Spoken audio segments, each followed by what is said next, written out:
قربانی کا جو گوشت ہے یہ غیر مسلم کو دینا جائز ہے یا ناجائز ہے؟ کسی کافر کو قربانی کا گوشت دیا جا سکتا ہے یا نہیں دیا جا سکتا؟ فقہاء نے ذکر کیا ہے کہ غیر مسلم کو کسی کافر کو بھی قربانی کا گوشت دینا جائز ہے۔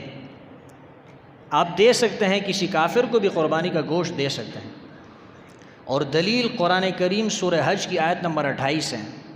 اللہ فرماتے ہیں کہ خود بھی کھاؤ اور جو محتاج فقیر ہے، ضرورت مند ہے، اس کو بھی کھلاؤ۔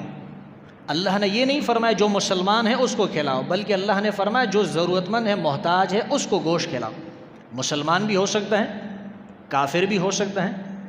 آپ کافر کو بھی گوشت کھلا سکتے ہیں، آپ مسلمان کو بھی گوشت کھلا سکتے ہیں۔ اس سے آپ اندازہ لگائیں کہ اسلام کتنا وسیع مذہب ہے، اسلام کے اندر کتنی وسعت ظرفی ہے، اور اسلام صرف اپنے مسلمانوں ہی کا نہیں بلکہ غیر مسلموں کی دیکھ بھال کرنے کا بھی حکم دیتا ہے۔ آپ غیر مسلموں کے ساتھ بھی ان کے ساتھ بھی رواداری کے ساتھ پیش آ سکتے ہیں، آپ ان کے ساتھ بھی عدل و انصاف کریں۔ یہ ہمارے اسلام کا حکم ہے کہ آپ غیر مسلم کے ساتھ بھی ظلم نہیں کریں گے، آپ اس کے ساتھ بھی عدل کریں گے، آپ اس کے ساتھ بھی وعدہ خلافی نہیں کریں گے۔ یہ اسلام کے احکامات ہیں، یہ اسلام کی تعلیمات ہیں۔